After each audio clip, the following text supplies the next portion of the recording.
What is going on, everybody? Hope you're having a good afternoon. If you're on the East Coast, if you're on the West Coast like Eric, good morning. We have two baseball slates to talk about and different things happening on both of them because we've got DraftKings as an early 4-game slate, FanDuel an early 5-game slate, and there's a late 3-game slate for both. Eric and I were just trying to figure out for what reason did DraftKings decide to not include the Cleveland-Cincinnati game on their slate? I have no clue what the reason is. Eric, any guesses? Well, I'm assuming, yesterday there was some major weather because I looked at yesterday's weather. I didn't refresh my little weather app deal. And there was a ton of it yesterday. Are they doing a double header there or something of that nature? Because out of the middle of nowhere, I find it hard to believe that DraftKings just completely, no, I don't find it hard to believe. I can totally understand that they just completely ignored the game. But yeah, Cincinnati, Cleveland, that game is playing at 10:10 my time. And it's just really weird to just see one of the sites have it. Yeah, I have no clue what the reasoning is for that. But anyway, it makes things interesting for us when we talk about the early slate because there's different games and it drastically changes some of the top stack odds and top pitchers odds, and then obviously different teams to choose as well. So we'll be talking through all of that, going through the early slate. Then at the end, we're going to be talking about the main slate. Do us a favor, guys, like the video, subscribe to the YouTube channel, and shout out to Prize Picks, who's sponsoring today's show. But we'll be starting with a game that is on both of today's slates on FanDuel and DraftKings. That is the New York Yankees on the road against the Baltimore Orioles. Jordan Montgomery on the mound for the Yankees is going to be a super popular starting pitcher because there's only a few pitchers that I consider to be actually viable on the early slate. Jordan Montgomery is one of those guys to this point this year, 20% K rate, 3.56 expected ERA. Obviously a good matchup against the Baltimore Orioles. Now, Eric, we haven't seen Jordan Montgomery the same strikeout upside that he's had in the past. Does that concern you at all for today? Not really, because it's Baltimore and it's a 5-game slate, and it's hard to really look at a guy like Jordan Montgomery compared to some of the other cats that sit below him. 7,800 being his number on DK. I mean, we're talking Vincent Velasquez, Bruce Zimmerman. I'm probably going to be rostering some of these guys making more than a couple lineups, but if you're just making a few, Jordan Montgomery feels about the safest guy sub 8K, and I don't think it's remotely close. As you said before, do I expect his K percentage to mirror more of what he had before? Yeah, I would expect he gets closer to around 23, 24%. I don't think that's a huge ask when you're looking at a 20% K rate as is, but he's just been a really good real life pitcher, more so this year than he's ever been. 3.56 expected ERA. He's out there in the friendly confines of Camden Yards now. So can't imagine that Jordan Montgomery isn't a good option. Yeah, so here's the other thing, too, when it comes to Montgomery. He is the highest swinging strike rate of his career. So I really think this is a small sample size issue more than anything. Because if somebody's strikeouts are down, I'll start to look like, okay, what are the velocity numbers? What does the swing and miss stuff look like? Because if this was a situation where it was like, oh, look, his swinging strike rate has fallen off a cliff, it would make sense that his strikeout rate is down. But he's a 13.8% swinging strike rate this year. Like I just said, that's the highest of his career. His career average is 12.8%. So it's not like it's way up from his career average, but it is up, yet the strikeouts are down. So I think we start to see the strikeouts normalize, and this is a pretty good spot for him on paper against the Baltimore Orioles. So as far as Montgomery goes, if you guys are playing cash games, he's a consideration today. And I mean, there just aren't very many other pitchers to like today. So he's somebody I feel pretty good about from a safety standpoint. And then also as far as DK goes, we have to roster 2 pitchers. He's 7,800. So I have to think that he's pretty solid, safe looking option there. He's my most rostered starting pitcher right now. I guess that's the only thing we could really kind of quibble with is how much are you getting to him right now on DraftKings and then FanDuel if you're playing on both sites? Yeah, right now he's my second highest owned pitcher. We'll get to you here in a second, which is just uncomfortable. But I feel pretty confident in saying that in cash games, he's an automatic roster on DK. On FanDuel, probably, I mean, I always feel like I want to default whenever I see Terry in the chat there because I know he's going to be playing more over at FanDuel than you or myself. I still think Jordan Montgomery, 8,100, 1,000 less than you. I mean, there's at least the conversation there. Tournaments are more fun because you get Tyler Mahle, and you get the opportunity to roster an extra game there. So I'm going to add some lineups here as we're going along this show for FanDuel purposes. But I think Jordan Montgomery is probably your safest pitcher on the board there as well, even though I think Chris Bassett probably has to have some consideration for cash too.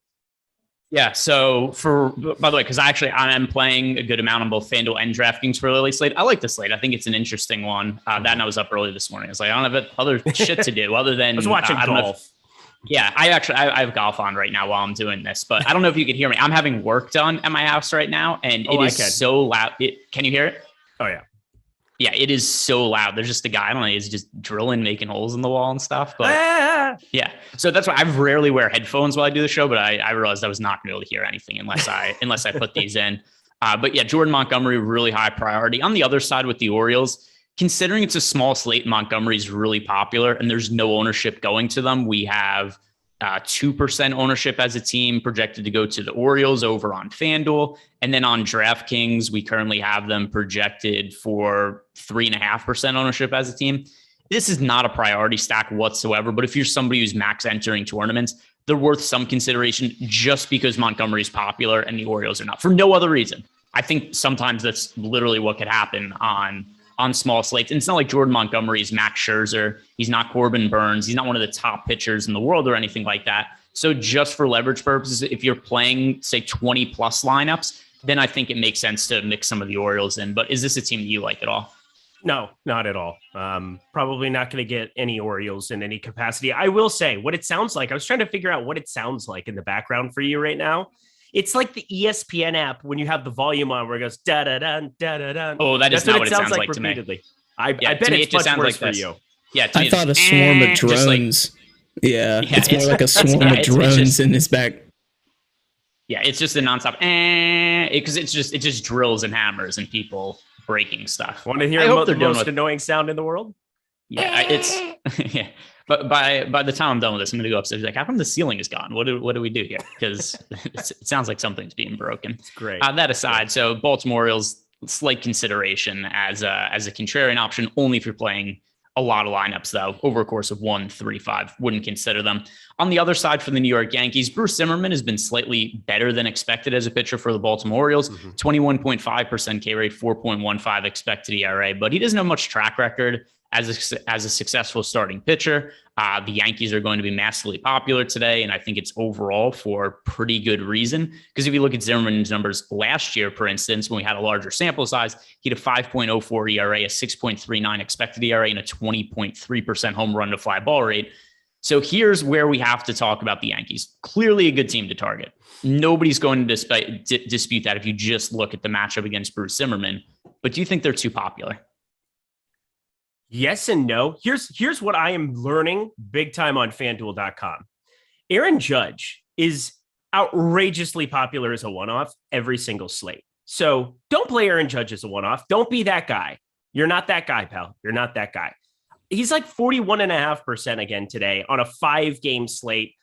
I get it. He's one of the only guys with enough power to just really knock it out of that ballpark routinely. Did it twice the other night. I think he's just a good play in terms of the slate, but this is baseball we're talking about, and you're going to see him as a one-off in a number of lineups. Every other batter in that lineup is sub 30%. So something I did yesterday was I stacked up a lot of Yankees lineups without Judge. You remove 41.5% from your lineup. Yes, he's the best hitter in it, but Stanton, Rizzo, Torres, DJ LeMahieu, Skip, Higashioka, play Kiner Falefa, play Aaron Hicks. I think there's just so many other ways to get different with your Yankee stack that doesn't have to include him. Now, Aaron Judge is by far, I think, the best hitter in this. Well, he's the best hitter in this lineup in the current iteration. He's just phenomenal. But 41.5% at 4,500, it's very uncomfortable for me. But I'm just going to find ways to hit eject on that kind of a play at that kind of an ownership.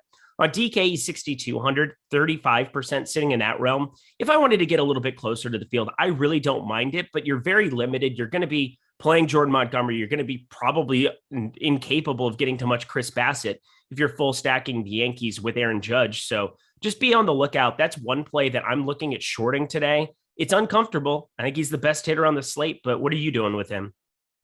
Yeah, so I have my lineups rerunning right now, and I'm just kind of trying to look at where we have his projected ownership right now on FanDuel and DK relative to where I have him. So he's 40% projected ownership on FanDuel right now. I am underweight to that number. By the way, he's still one of my more rostered individual hitters, but that's still just less than what the field has because he's so popular. Over on DK, where the slate is smaller, he's actually projected for 29% ownership. That's not too crazy if that's actually what it ends up being for a 4-game slate. Yeah, I said 35%. I'm much more inclined But what I did say also, 6,200, it gets you kind of limited. If you're making him part of a Yankee stack, it makes it limited as far as which pitchers you can get up to. You're probably going to be overlapping certain roster constructions. So for me, if Aaron Judge goes nuts today, I'm probably not going to win, and I'm okay with it. And then are there any other Yankees that you're prioritizing for today? Just in terms of any Yankee stacks you have or your builds, if you're getting away from Aaron Judge, are there other guys that pop up more frequently? Yeah, I always think guys like Anthony Rizzo get a bad rap. Left on left gets so much more attention than right on right. And I've never completely understood it. So Anthony Rizzo in the 3-hole, I'm still getting to quite a bit of against Zimmerman from the left side. I'm all right getting to that. Gleyber Torres, 2,500 on FanDuel. That's like auto play in a lot of different formats. I mean, we're seeing nearly 30% for him, but that's one piece just because of the positionality. Looking at the rest of the second base position, he's just so cheap, and you're bypassing, 800 more for Whit Merrifield, 700 more for Tommy Edman. You've got Brendan Donovan. Just the whole position doesn't look all that appealing. So if there's one chalky Yankee I'm willing to play a lot more of on FanDuel, I think it's Torres, just because of what else exists at second. Yep, I don't have any issues with that whatsoever. The Yankees, once again, this is one of the top overall teams, just in terms of odds of being a top scoring team. I am underweight to them as stacks, though, just because they are so popular. Right now, we have them projected for 22% ownership as a team over on DraftKings. And then on FanDuel, like you said, though, a lot of this is going to be weighted towards some of the Aaron Judge ownership, because he is the most popular hitter on the team, particularly over on FanDuel. FanDuel, the Yankees are also projected for 22% ownership as a team. So a little bit too popular for my liking, but it doesn't mean that they're a team that we can't be getting. Isn't this incredible? Isn't this incredible? Rizzo can get 8 points if he gets to hit 4 times. Rizzo was like the best hitter in baseball through the first 2 weeks of the season. Yeah, he's regressed 226, but 10 homers on the season, 847 OPS. Stop it. And I know, Bean, dude, you're a good person, but like, this is exactly why you roster Anthony Rizzo. Let's see. Well, so here's the other thing also. You know what else he could do? He could homer 4 times and score 56 fantasy points in 4 at-bats. This thing goes both ways. Yeah. You know what else he could do in 4 at-bats?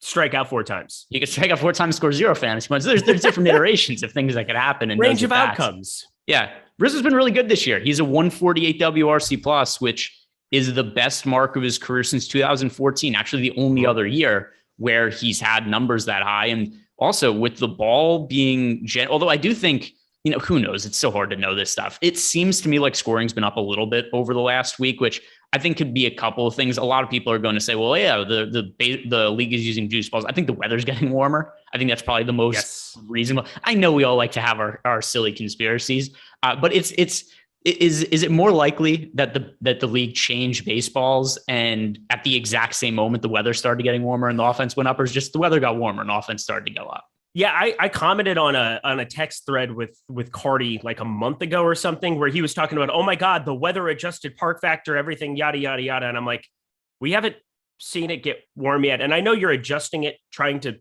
factor that in, but there is definitely something going on where I don't think the baseballs are probably consistent based on certain launch angles being identical to certain mags or to certain exit velocities off the bat. And one ends up being a homer and one ends up falling 5 feet short. There's something going on to some extent there, but for the most part, I just made a comment where I'm like, I understand having weather adjustments and such, but just wait until it gets to be 90 across the country, and you're going to be having a different conversation about home runs. I think we're going to see a lot more offense going forward. That shouldn't surprise anybody. It happens every year once you get to the summer, and now we're just kind of embracing the volatility in the other direction, where there's just going to be certain hitting environments that get steamed up because it just makes sense to. Yeah, I mean, I don't think that baseball, and especially Rob Manfred, because by all accounts he appears to be an idiot. I don't think he's come up with some grand conspiracy to be like, let's change the offense with it. Like, I think a lot of this just kind of happenstance, coincidence. But moving forward, I do think we're going to see more runs scored just because the weather's getting warmer, and that's generally when the ball carries further. We have a super chat from 8 Game. He's asking, what are your guys' preferred stack size for FanDuel and DK today? Okay, so for me, I make 4 3 stacks on FanDuel. That's pretty standard for me for the most part. And then for DK, I make 5-man stacks. Yeah, I'll do some 4-4 once in a while. I'll mix some in, especially if it's 2 teams that are really low owned, where I just want to kind of capture the entire teams. if I have a popular pitcher that I'm playing. I know Max Scherzer night. What was the other night that it was? Carlos Rodon before he got lit up by the Cardinals. Thank God that game was on Sunday night, because otherwise I would have been in a lot of trouble. Some of those times I'll play some 4-4s and just kind of grab 2 really low owned stacks and avoid having the Aaron Judge type one-offs, because that's what happens a lot when I build 4-3s and I don't have the time to go through on both sites and really kind of limit it out. So I'll do more 4-4s on shows, and then 5 stack. It's always 5 mans on DK for me, whether you want to make that 5-2-1, 5-1-1-1, which I know Bro talked about on the High Stakes podcast, and is something that, when you quit trying to really focus on the 5-3, 5-2 element of it, and you kind of organically let some of those fall into place, you're in a better spot, because just salary wise, you might land on a lot more dupes of the 2. So 5-1-1-1 is my prevailing way that I go about DK now. Yeah, and so 8 Game said that he's asking about the early slate. It doesn't really make a difference to me whether it's the early slate, the late slate, whether it's a 3-game slate, a 5-game slate. I'm still stacking as much as possible. The only difference that I will make, and also follow up to 8 Game, because he said is a 5-man stack with 3 one-offs bad. No, not at all. I have no issue with that whatsoever. The one difference I'll make is when you're getting into slates that are like 3 games, like the main slate or the 4-game slate on DraftKings, I'll change my rules to allow 1 hitter versus pitcher as opposed to 0. That's the only thing that I'll change. Like, stack sizes don't change for me based on the size of the slate. Nope. Same here. All right. So let's sit on the second game for the afternoon slate. The San Diego Padres against the Philadelphia Phillies. Kyle Gibson on the mound for Philly. Yu Darvish for the San Diego Padres. Darvish has been underwhelming this year, particularly from a strikeout sense. Overall, the results, they've been okay. 19.6% K rate, 3.94 expected ERA. But this is far removed from what we've seen from Yu Darvish in the past, and even last year when he was a really good strikeout pitcher. So I want to start diving into his numbers a little bit here. And is there anything that you've seen with Yu Darvish that you would think his strikeout rate should be this low? Because his entire career, he's been a guy with a strikeout rate around 30%. The 19.6 drop off, it's pretty stunning to look at. Is this something kind of similar to what I said about Jordan Montgomery? Is it more of a concern with Darvish than it is with Montgomery? I mean, it's fascinating because I think as far as like the pitch mix goes, things look about similar to previous years. I mean, the one thing from last year, he's thrown the slider the exact same. He's switched basically the four seam and the cutter a little bit here, but it's pretty negligible. The same pitch mix. Are you seeing anything velocity? I'm not really seeing anything in that Velocity's terms. up. Velocity's up. I mean, this is just a weird thing to kind of be looking at. You got to think positive regression, possibly candidate in the same way that you're looking at Jordan Montgomery, where you're getting the swings and misses. We're seeing the velocity. Maybe it's something where in the past, I mean, he had been hit up from time to time. He has these really outlier games, in the way Ohtani does, but less of a hard hit issue for Ohtani, more of a walk situation.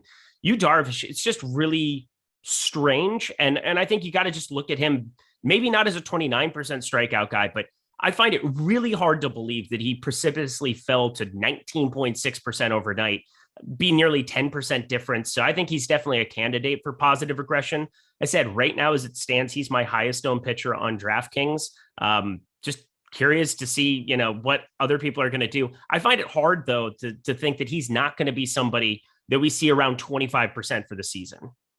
Yeah, and I mean, even 25% would be considerably lower than what we've typically seen from Yu Darvish. For reference, the lowest strikeout rate of his entire career was his rookie season when he had a 27.1% K rate. He's 35 years old. It's reasonable to expect some kind of drop off. I reference this all the time. In these kind of situations, I do like to look at stuff like the Zips and Steamer projections to see where they have him the rest of the year. Zips has him as a 26% K rate guy this season. I think the strikeouts are going to come up. I'm not massively concerned. I like getting to Yu Darvish today against the Philadelphia Phillies. With that said, I do think there's a little more safety in guys like Jordan Montgomery and Chris Bassett today. But he's still...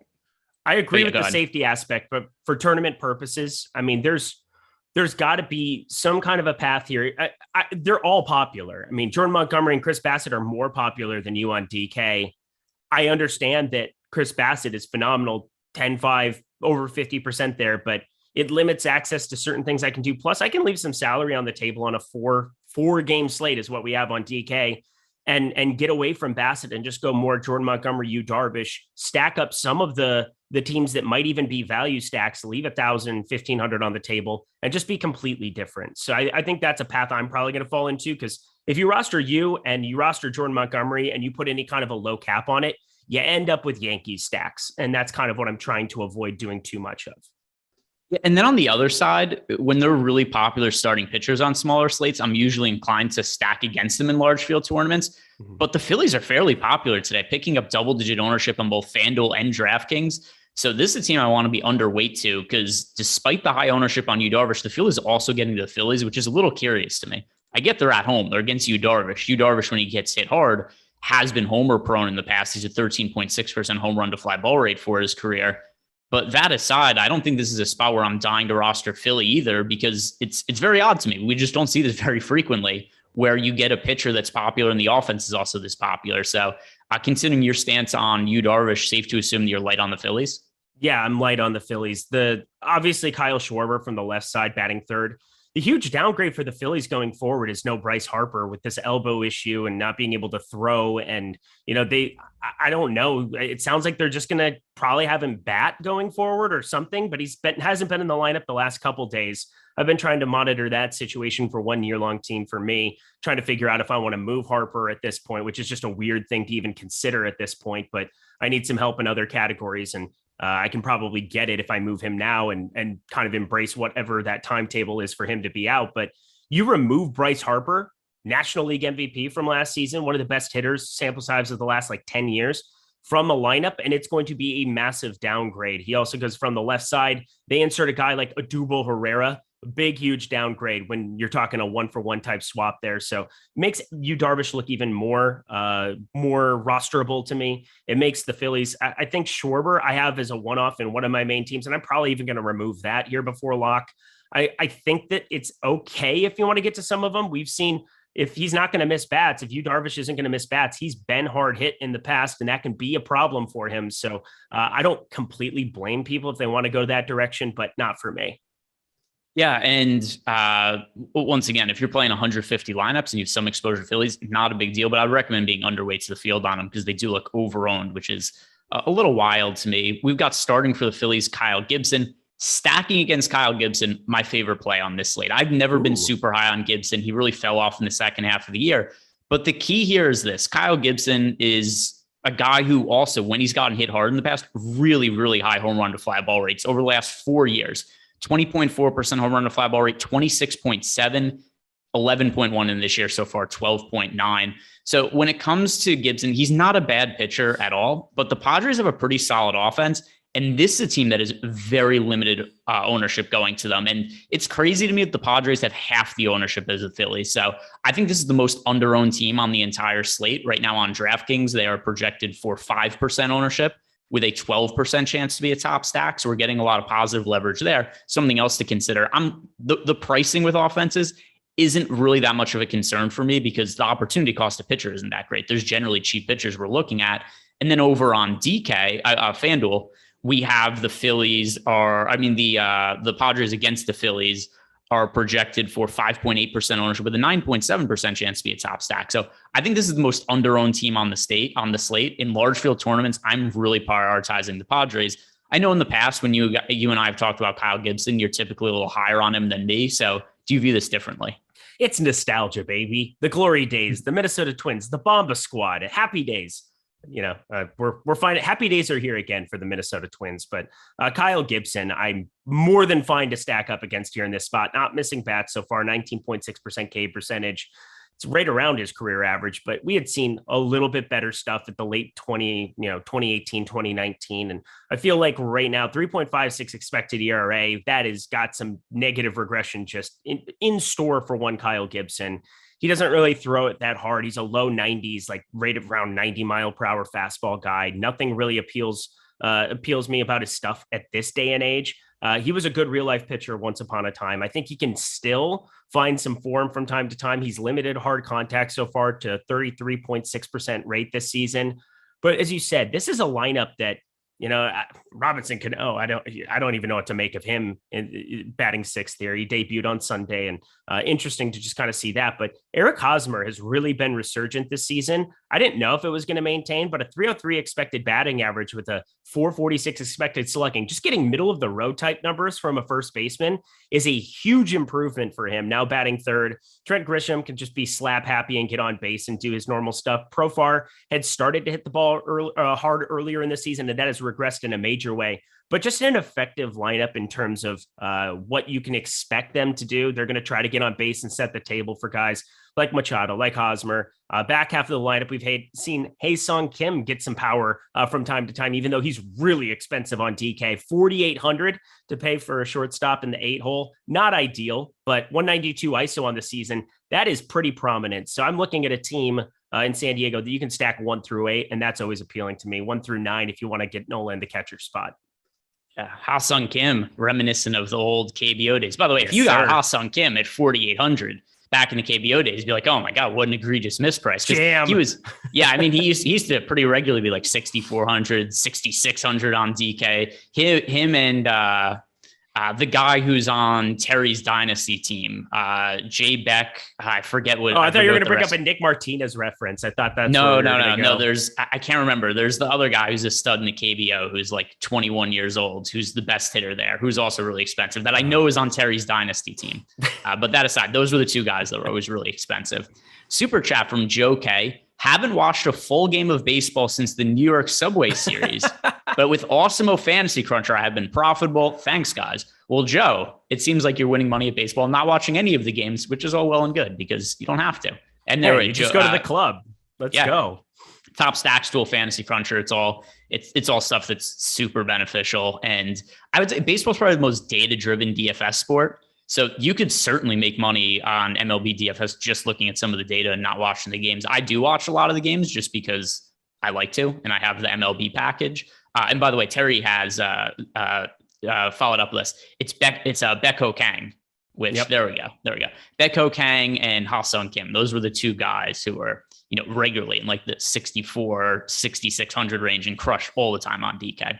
I love Dynasty Leagues. Terry follows up all those comments with, should post after 24 or 25. That is 2 and 3 years down the road. That is the one hard thing. I have my buddy Cameron, who I've had to be primarily in charge of my Dynasty team now. I just basically introduced him to my friends because I was like, look, I'm a DFS guy now. And for me to imagine putting a team together for a 3-year window and trying to make decisions like that, it ain't for me anymore. So thank you, Cameron, my friend. Yeah, that was, oh my God, the worst sleeping habits I had during COVID because of KBO, where East Coast time, I was pretty regularly getting up at 3 a.m. to watch, for actually getting up at 3 a.m. for games to randomly get canceled and all my lineups to be dead. I lost so much money playing KBO DFS. That was a poorly spent investment for me. Oh, that was the best. Well, also, it was 2 a.m. here. So, we were on the couch drinking, hanging out, the two of us. And then I would just come in here, take a look at lineups, watch KBO until 3:30. Didn't have anything to wake up for. It's like, it was those were weird days. Yeah, it was, for me, my life was playing KBO baseball and then getting up to do play-by-play announcing for DraftKings Madden streams. Those were times, miserable time. What a time to be alive. Next game on the slate to talk about, the early one, is the New York Mets at home against the St. Louis Cardinals, and Chris Bassett, who, in the past, I wasn't a believer in Chris Bassett, but damn, has he been good this year. 26.9% K rate, 3.02 expected ERA. I think he's the best pitcher on the slate. He's also going to be popular. He's really expensive. He's my second most rostered pitcher, just behind Jordan Montgomery today. If you're playing a bunch of lineups, I don't really see a way around it. I think you have to have Chris Bassett in your lineups in some sense, and a pretty good amount of them. There's 3 very clear top pitchers on this slate: Chris Bassett, Jordan Montgomery, Yu Darvish.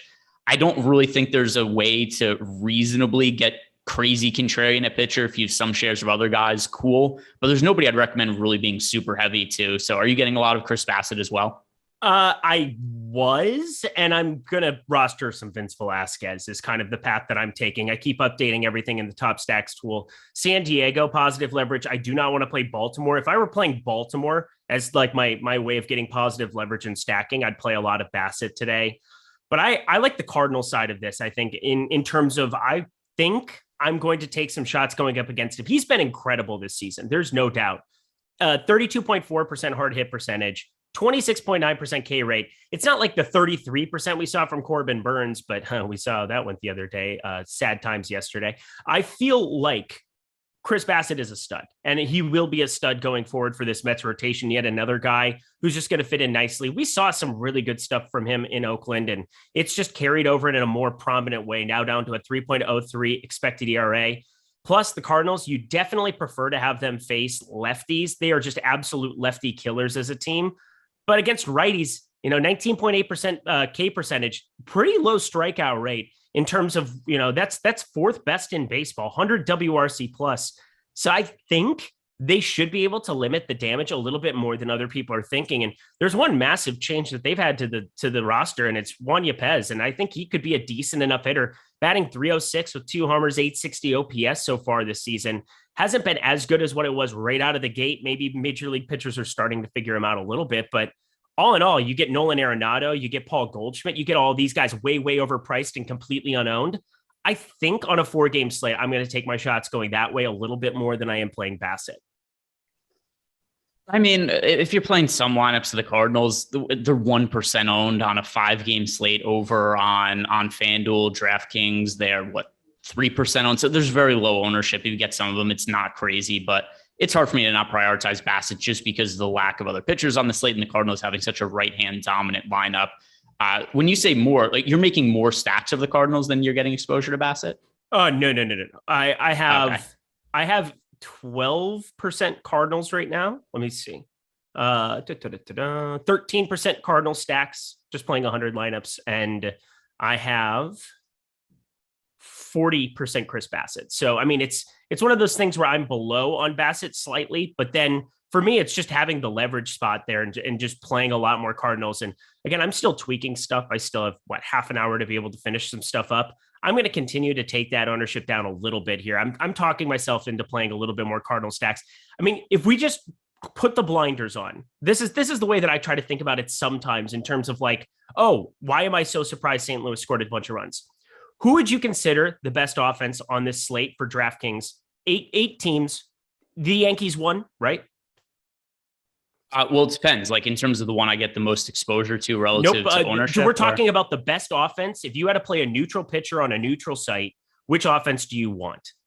Oh, the White Sox against Carlos Hernandez. Hernandez is terrible. No. But pitcher independent. Oh, so pitcher independent. Yes, the Yankees. Just Yankees. I would call the Cardinals second. Not against a right-hand pitch. I know you said that it has to be independent of pitcher, but the handedness of the pitcher, I think, has to be taken into account. Totally. 100 WRC plus, though, against righties. St. Louis is league average in terms of creating runs against righties. So it's not like there's some abysmal team in that direction. And plus, they called up Donovan. They called up, they sent down Rolls Newball, got sent down to bring him up. And then they have Juan Yepez, who's just been pretty darn good in the early going. I think that I just want to take more shots on a limited slate where you have some of the best hitters in Goldschmidt, Arenado. Yepez could be something. Like we're looking at a team that has some major ability regardless of the pitcher. So I know, like I would prefer, no doubt about it, Carlos Rodon just got destroyed by this Cardinals offense, but that's a huge deal to be a lefty going up against that lineup with like Molina. And then you had Pujols in the lineup. You had all of those guys kind of working. You put Pujols to 7-hole. You got Knizer in the lineup here as the catcher spot. None of that is super appealing, but in terms of just like the core guys up top, I think I want to be getting to a little bit more St. Louis than the field. Yeah, I mean, the other team I would mention too, and I'll use this as a transition to get to the other point, the Mets have a really damn good offense. So I'd put the Mets ahead of the Cardinals also, just in terms of being a team that I think is more talent than what the Cardinals offense has. And the matchup that we're getting for the Mets today, they're going up against Dakota Hudson, another pitcher that's really struggled this year. And I won't say another. There's very few pitchers that have struggled at this point this year. Generally, when I'm putting together some of the pitcher stats for our shows, it's like, oh, look, another pitcher is pitching better than I would have thought. Oh, another one, because just the way that offense has been down this year. But Dakota Hudson is a 13.5% K rate, a 5.39 expected ERA. I have to like the Mets in this spot just because if I look at all the pitchers on the slate, there's only a few that have really struggled this year. And that is For sure, Carlos Hernandez. He's been miserable. Vince Velasquez hasn't pitched well at all this year. And then Dakota Hudson. Those are really the only three pitchers that haven't found success that are on today's slate. So I like stacking up the Mets. The Mets offense has been very, very good this year overall as a team. They have a 113 WRC plus. And we've also just seen positive regression from guys like Francisco Lindor. Very bizarre year, his first year in New York, where he's, pretty consistently been an all-star caliber player, even borderline MVP player. And he just sucked his first year in New York. And he's back to being a solid player, which I think we should have expected going forward. That's a big boost to the offense. So the Mets against Dakota Hudson, this is a team I'm looking to stack. Are you?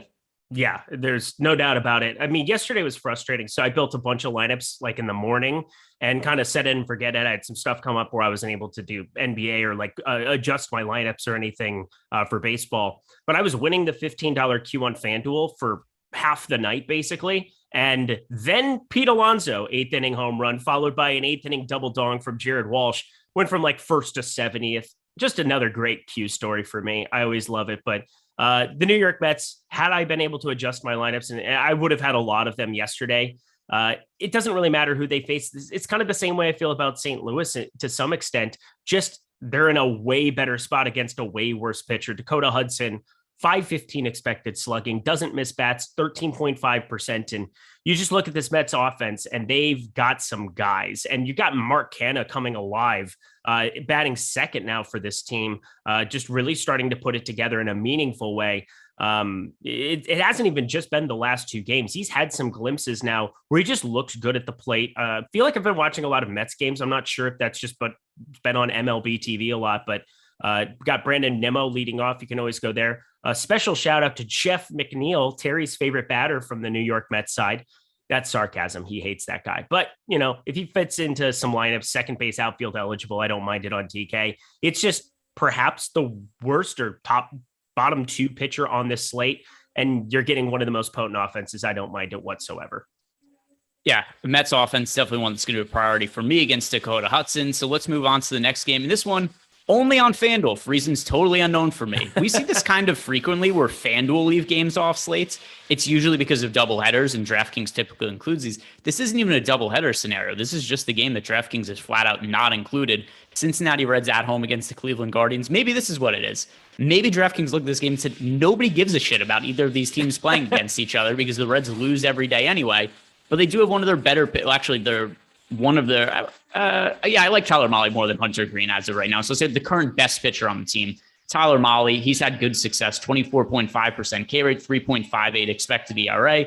And Mahle is a guy who does get hit hard at time to time. He has issues with walks from time to time, but when he's on, he generates a lot of strikeouts. So individually, just as a FanDuel play, because he's not on DraftKings, do you like Tyler Mahle as a contrarian pitching option? Sure do. This is kind of the big stand. I feel like I'm a Cincinnati fan on FanDuel today to some extent, just because they're one of my favorite stacks to put together up against Cal Quantrill. And on the other side, I'm playing some Mahle. Numbers look great. If he just keeps the walks down, there isn't a single other thing that he hasn't done well at the big league level over the course of the last 3 seasons. He's been a guy that I think gets slept on. He does get really rocked from time to time. Has a max exit velocity, bottom 3% of the league from last season. So has some home run problems from time to time. And I think that was kind of his bugaboo going back to the mid 2000s when he came up in the league. But I look at him as a guy that, why wouldn't you like him other than Cleveland has a really low strikeout rate? I mean, that's really what it is. And on FanDuel, that isn't as much of a concern to me simply because of the quality start, the opportunities that you get to get points in other directions. Cleveland on the season, yeah, they've been improved, but they just had 19.2% K percentage against right-handed pitching on the year. That's not the best, but with Mahle in consideration there, I think he's a good enough pitcher. We're at 7,700 compared to some of the other guys, much more expensive. He gives me a nice route, basically no ownership. Yeah, and I mean, so once I wish he was on the DraftKings slate because this is one of my favorite tournament plays on the slate. And obviously the other pitchers like Yu Darvish, Jordan Montgomery, Chris Bassett, I get more of them than him, but I'm about double the field on Mahle because it's not hard to do. He's projected for, 7% ownership. Mm-hmm. And I just think he's an easy guy to get overweights of the field on and differentiate some lineups. If you're making, say, a Yankee stack or playing Aaron Judge on FanDuel, a lot of other people are going to be doing that. If you're making, let's say you're making a Yankees White Sox stack, Cool. That's like fun. That's the most popular play, the most popular offense you could possibly play. So if you're going to do that, like play Tyler Mahle a pitcher. Get yourself a little bit different there. I think there is upside in Mahle. So I do like getting to him. I don't really like stacking Cleveland against him. Once again, I understand that there is some downside with Mahle and he gets hit hard from time to time. But I don't really like either of the offense in this game in Minnesota, in Cincinnati or Cleveland. Really, my main interest is just going to be in Mahle. Is that where you stand?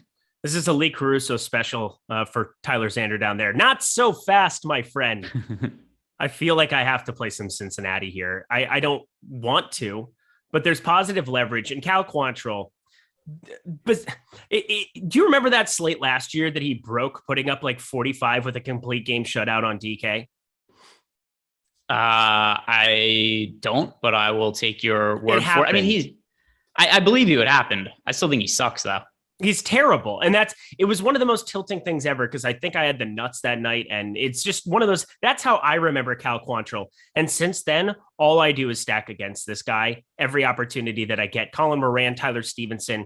Colin Moran, just play him every single time. He's 2,900 on FanDuel, 7-hole. He's one of my favorite one-offs to get to on the FanDuel slate, which sounds so dumb, but just a noted righty killer here. Decent enough ballpark here. Brandon Drury really came alive here of late as well. I think that he's just a guy that's shown some upside and has some flashes, has a 272 ISO now on the season. I don't feel great about Kyle Farmer. Might be the one guy I kind of miss out on altogether. Him and Albert Almora have really proven nothing to me. So I'm going to play 1 through 7 Cincinnati, but it should be pretty easy to get to all of them you want in any kind of configuration, because they're completely unknown. Tyler Naquin, Tommy Pham, TJ Friedel. These are not unbelievable hitters by any means, but they're all sub 10% on a 5-game slate. Decent enough ballpark, great pitcher to be facing. I think Cincinnati is a team I have a lot more interest in than you. Yeah, by the way, so Quantrill didn't have any complete game shutouts last year, but I did find the game I think you might have been talking about. June 6th against the Detroit Tigers, he pitched 7 shutout innings with 10 strikeouts. There it is. That was the most tilting thing of all time. I had the Nutties, and Cal Quantrill came from the top rope. Who did he face? The Tigers. Yeah. Makes sense. I mean, it's the Tigers, but yeah. That was still so egregious that I can remember the day, and it was not a good day. It was a bad day in Eric Lindquist's life. I like how you think it's the most tilting thing that's ever. It's certainly not the most tilting thing that's ever happened. There's no way anything lower top Paul George. Go check it out on Jordan D. Klein on Twitter.com. Yeah, follow at Jordan D. Klein on Twitter. He's hilarious. Funny guy. Yeah. You know what else you guys should check out? Prize Picks, the sponsor of today's show. Because if you sign up at Prize Picks for the first time, you get up to $100 bonus on your first deposit and 1 free month of Awesemo Plus Platinum. So get access to some of the tools like the ownership projections, top stacks tool, top pitchers tool that Eric and I are talking about while we're doing the show and help building our lineups. Next game we have to talk about here, and this is the final game on the early slate. Then we'll do some talk about the main slate and answer any questions you guys have about the early slate. Chicago White Sox, Kansas City Royals. These are the 2 teams actually with the highest implied run total on the slate, or 2 of the highest implied run totals on the slate. The White Sox being number 1 at 5.2, and the Royals at 4.5, actually surprisingly the 3rd highest. Only the Yankees and the White Sox higher than the Royals. The pitchers in this game, Vince Velasquez, 20% K rate, 6.63 expected ERA, and Carlos Hernandez, who throws extremely hard, but oh boy, does he get hit hard. Does not generate strikeouts, 10% K rate, 6.27 expected ERA. Of all the pitchers on today's slate, Carlos Hernandez is by far the worst. Is there any pushback from you on that? Not by far. I mean, if we're talking just in terms of StatCast metrics, Vince Velasquez has a 620 expected slugging, 563 for Carlos Hernandez, 404 WOBA. They're both bad. But because of the K percentage of Vince Velasquez being 20% to Carlos Hernandez 10%, for DFS purposes, I'm going to take some shots on Vince Velasquez on DK. Did it the other day, didn't go so well, but we've seen some upside, and I've rostered him a couple times this season, mainly on short slates. I don't know why he keeps showing up on these. It feels like it's always a decision point where do you play Vince Velasquez on a 4-game slate and you get 22 or you get -3? Like that seems to be the range of outcomes for the young man, but I'm much more inclined to take shots with him against Kansas City than Hernandez against the White Sox. This is a potent lineup. You know, obviously still no Eloy Jimenez. He's going to be out for a while here, but Gavin Sheets is really not performed unbelievably well, but he's definitely shown some pop and some ability. 4 homers now. That's a decent allotment for a guy who's 2,800 on the DraftKings slate. I look at both these pitchers as horrible, but if you make me pick one, and I am actually willingly rostering Vince Velasquez, I have no interest in Carlos Hernandez. Yeah, I mean, I can't roster either of them. The offenses I could get behind. Okay. The only thing we have to talk about in the White Sox, it comes with what their ownership is. But yeah, neither of these pitchers are really in my player pool in any kind of meaningful way. The offenses are going to be. By the way, what do you think of this? Bean Dude just left us a comment.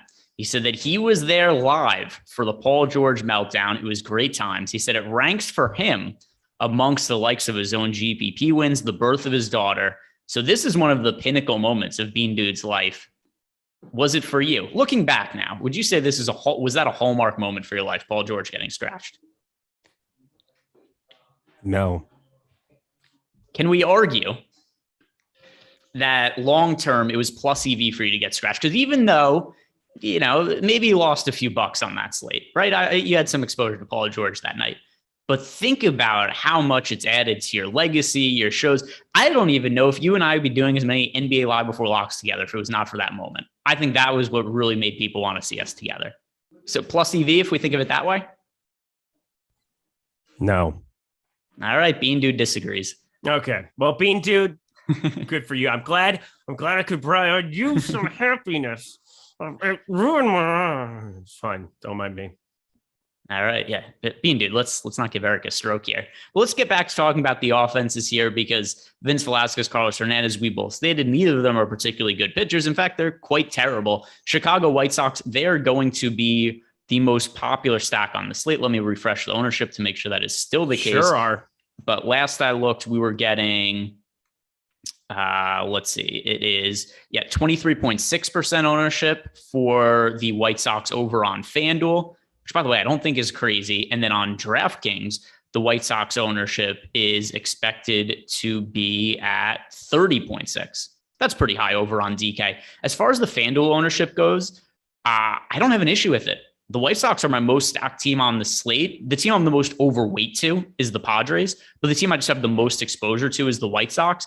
Considering their top stack odds are so much higher than any other team, I think the ownership's warranted. I like getting to the White Sox. I'm not scared off by the ownership. With a team like the Yankees, it's different because they're quite a bit negatively leveraged. That's not really the case with the White Sox on FanDuel. DK, I'm going to be underweight to the 30% number. But how are you handling them and all the ownership?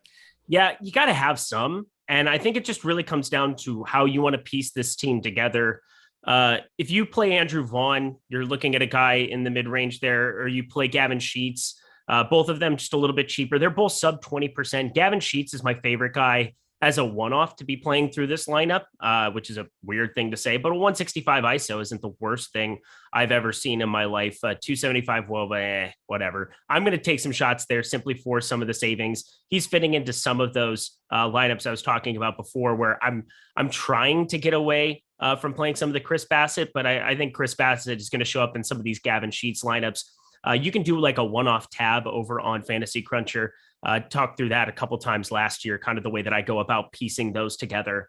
And I think Gavin Sheets is just one of the guys that I have centered there. I really don't want to play AJ Pollock there, but he's 2K flat on DraftKings here. He's going to garner 32% ownership. I'm not going to be close to that, but I'm going to have a little bit down there. What it really comes down to is playing a lot of Anderson, playing a lot of Robert, playing a lot of Makata, regardless of if you're stacking them up or not. They make great one-offs. I find them impossible to get away from. Yeah, I mean, that's where I'm at too. Like I said, I'm getting a lot of exposure, and particularly on FanDuel. And I think a lot of people think of chalk as bad in baseball. And a lot of times it is. If you look at our top stacks, well, it's pretty common that the most popular teams are going to be negatively leveraged. However, the White Sox on FanDuel, 23.6% ownership, 23.4% chance to be a top stack, 20.9% chance to be the top value, even though there are some expensive bats in that lineup. So I don't think this is problematic at all, this kind of ownership. There are times where a team could be really popular, but still be projected with crazy high odds to be a top stack. So for this smaller slate, that seems to be the case. I'm getting behind the White Sox in a pretty big way. As for the Royals, I think this is a really good spot for them, but they are also picking up a whole bunch of ownership. 17.3% ownership share over on FanDuel with an 11.5% chance to be a top stack. So behind the Yankees, this is the second most negatively leveraged team on the entire slate. Over on DK, 20.5% projected ownership, 14.2% chance to be a top stack. So while the Royals, I think, are an offense to get to, I personally have to come in underweight to them just based on some of the data from our top stacks tool. Are you underweight to them as well? There's certain batters that it's really hard. I think on DraftKings, a lot of your day, and this is just the way that it is, what are you doing at catcher? Because MJ Melendez so far has come onto the scene, 265, 2 homers, 813 OPS, very limited sample size, but has been playing the catcher spot pretty admirably, absent Sal Perez here. And I just think that you're looking at, I don't know what else to do at catcher on DraftKings other than play tons of him. I don't want to play a lot of the guys on the bottom end. It's such a brutal position today. If you don't play JT Realmuto, who even against Darvish has the capability of hitting against anybody, but it is such a brutal position. I understand why he's 27% owned, and I actually have more than that. So he's the one guy from this lineup that, on DraftKings, it's just one of those talking points where I think I'll just let everybody else have the other catchers and try to figure out what to do. And I'll live with whatever happens with Melendez going up against Velasquez from the left side. So that's an uncomfortable type thing. I don't really know what else to do, but play a bunch of him there. But that's kind of my major talking point from the Kansas City side, because I think it matters so much to tournaments. The rest of the guys, Bobby Witt Jr. is going to be better going long-term. Andrew Benintendi's been all right, batting second. All these other guys are just garnering so much more attention than what I think they deserve. Velasquez is terrible. Terry's even saying it there in the chat. I'm very aware, but I have more Velasquez than the field does. 20% K percentage is decent enough going up against a Kansas City Royals team that against righties isn't exactly any kind of a threat to me. So I feel pretty confident that outside of Melendez, I'm not going to get to much of this team. Yeah. So let's see. I'm getting some exposure to Melendez. I am underweight to him right now on DK. FanDuel also is going to be a different scenario because we don't have to roster a catcher. Yep. We do on DK though. And like you said, the catching options are generally not great. But yeah, I mean, like Melendez, Higashioka, Realmuto, Austin Nola, those are the 4 catchers I get double-digit exposure to. What are the catchers outside of Melendez that also kind of make it into your DK player pool, just while we're talking about catchers here? Yeah, so I said I want to play because nobody else is going to do it. The best hitting catcher in the entire slate, and that is JT Realmuto. So I'm over the field on him. He's 15%. I have 22% of him. I have some stubs. Philly going up against Darvish, just a little bit of him there. He's 2,500 there on the bottom end. But it looks like the rest of these guys, I mean, it's just really brutal. I'm either just getting a little bit of like Austin Nola, but he's 3,600 there in the 9-hole. That's not as appealing. Reese McGuire is really popular. I'm shorting that one outside of the White Sox lineup. A lot of my stacks just are skipping over him. I find him to be really unappealing. A .032 ISO on the season. No, thank you at 20%. So if he does anything, you won't see me win anything. Yeah, I think that is a reasonable summation of the catcher position in the slate here. We've gone through all the games here. Anything else you want to talk about that's late? Now we'll spend the next 5 minutes to just kind of do an overview of the small 3-gamer tonight.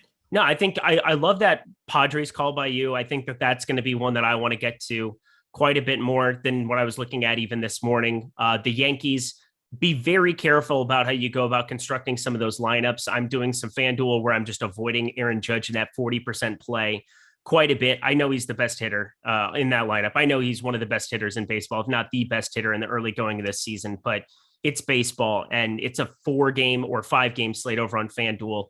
FanDuel purposes, I like Cincinnati. I'm all right getting to more of them than I think you are. I like Tyler Mahle as a really low-owned pitching option. I'm a little bit lower, I think, also than you when it comes to Chris Bassett. Jordan Montgomery, unavoidable. Yu Darvish, going to be a larger stand for me for tournaments, even though I do like getting to some Phillies on the other side, specifically one-offs. JT Realmuto and Schwarber, I think, are the 2 guys that make sense for me. And none of these bottom feeders, I can't play any Carlos Hernandez, can't play Dakota Hudson, can't play Bruce Zimmerman. Those 3 are complete write-offs for me. All right, so let's talk about the night slate now. And just because of time concerns, instead of going game by game, let's just kind of do an overview, talk about who the pitchers are, talk about who the offenses are, and let's just take a few minutes to outline who our favorite pitcher is to target and who our favorite offense is to target. I think that's kind of a good way to give out some information for the people. So for today, here are the pitchers. Only 6 from the talk about, only 3 games. We have Marcus Stroman, who I rarely like to roster for DFS because of a lack of strikeout upside. Glenn Otto, who's terrible. Zach Gallen, who I like Zach Gallen. Zach Gallen, I think, is a really good underappreciated pitcher. Rich Hill, who I don't expect to work deep into the game because that's not something he really does at this point in his career. We got George Kirby going up against the Boston Red Sox. I like Kirby as a prospect. I think he is really, really fantastic stuff. And then Framber Valdez against the Rangers. Valdez, another pitcher, good for real life. Is also expected to be super popular today. Kind of lacks strikeout upside. So I like getting to Zach Gallen and George Kirby the most. Those are the 2 guys I'm going to be building my lineups around. Gallen, it's just a strong matchup for him against the Chicago Cubs. He also has a sub-2 expected ERA as a pitcher, good strikeout stuff. And then George Kirby, I'm just betting on the arm talent. If you watch this guy pitch, like this is every young top pitching prospect that comes up now. You watch all these guys pitch like, oh, this guy throws 98 miles per hour. His off-speed pitch breaks like 8 feet. George Kirby falls into that category. So these are the guys I'm building around, Gallen and Kirby. How about for you tonight? Where did you go to college again? Elon. You know where George Kirby went to college? Wichita State. Yeah, see, that's not funny. That's not funny. Yeah, you got to go with the theme here. Elon University, George Kirby. Oh, wow. I had no clue. Yeah. First rounder out of Elon. You're welcome. Isn't it amazing that I can take those 2 things and do this? Because I remember seeing him come out of Elon, and sure enough, had to double check. He was. So should be your favorite pitching prospect because he's your alma mater guy. I love this guy. Goes into the Hunter Green type category where it's an elite prospect, throws absolute velocity. And that's going to be useful at any level. If you can maintain that for a 90-80 pitch outing, sounds great to me. So far, hasn't been as successful as what you would hope in the early going, but I'm going to keep investing there. 7 Ks against Tampa Bay. Against the Mets, a lot of people aren't going to be successful. That was his first road start. Second one right out of the gate here in Fenway. I expect those Ks to just continue to go up. Doesn't really have a great slider changeup combination on the back end of it, but velocity goes everywhere. He'll get more comfortable. And we saw at AAA, he is really, really good. So your alma mater, George Kirby, is my favorite guy to get to on the slate. Yeah. I mean, I like him anyway. I didn't even know that he went to the same college as me. We also different times because I'm 31, he's 24. So it was just saying, baby.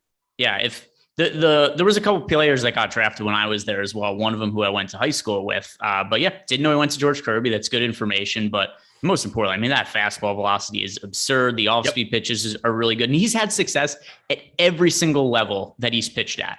In AA this year, 1.82 ERA. Last year in AA, 2.77 ERA. Last year in high single A, 2.38 ERA. In low A in 2019, 2.35 ERA. Only has had success everywhere he's gone. And just based on the eye test, it makes sense. Based on some of the just overall metrics we've seen on so far, also makes sense. So George Kirby, somebody who I'm going to like getting to tonight, even against that Boston Red Sox offense. So let's talk about stacks now for the night slate. And where did I have too many. I don't know if this happens to you at the end of baseball shows, but by the time I've looked up different players and I'm looking for different information, I get halfway through the show and I've got 80 tabs open on my computer and I can never find anything. So hang on. I want to go back to George Kirby for 1 second because it's fun. So do you ever, because it's one of my favorite things to do because I'm just a nerd. I love going to the player similarity, not because, I want to get the exact comp of who it is, but because I like to see the other players that they're comparing guys to on Baseball Savant. So I just did the player similarity for one George Kirby, Lucas Giolito, Max Scherzer, Carlos Rodon, Aaron Nola in terms of pitch mix. Trevor May being the top one amongst everybody there in terms of match based on his skill set, based on everything else. It has a similarity in terms of pitch mix and expected prospect. Pretty nice to have Scherzer, Giolito, and Rodon and Aaron Nola on the list of comps. Not bad. Like I don't really love comps in general, but it's never a bad thing. Yeah, but can't hurt at all. But yeah, that's also interesting.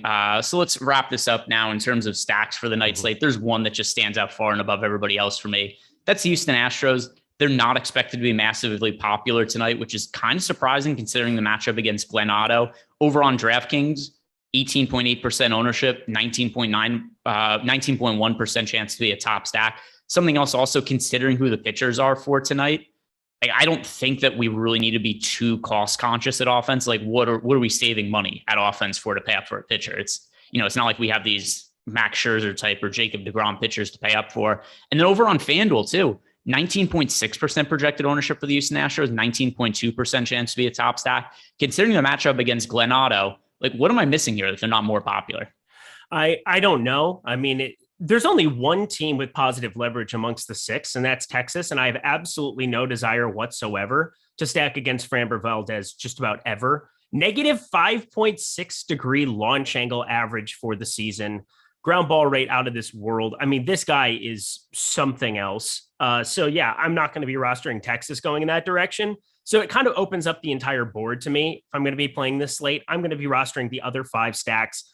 Houston by far makes the most sense to me. As much as Glen Otto might have some capabilities going forward, 19.8% K percentage ain't it. And a 647 expected slugging is definitely not it. Former prospect of the Yankees, low 90s fastball. Nothing's really all that appealing to me, even though we saw a 25.2% K percentage last season. Pretty limited sample size, just 448 pitches. So maybe he'll start piecing something together here, but he sure isn't right now. And you don't want to face that murderer's row, Bregman, Altuve, and then from the left side, my favorites, always Yordan Alvarez and Kyle Tucker. All right, that is going to wrap it up for us today. A lot more content coming up on the channel, so like the video, subscribe to the YouTube channel. We got the MLB Live Before Lock later in the day for the 3-game slate. There's the NBA Deeper Dive, NBA Live Before Lock, so check out all of that, and good luck tonight.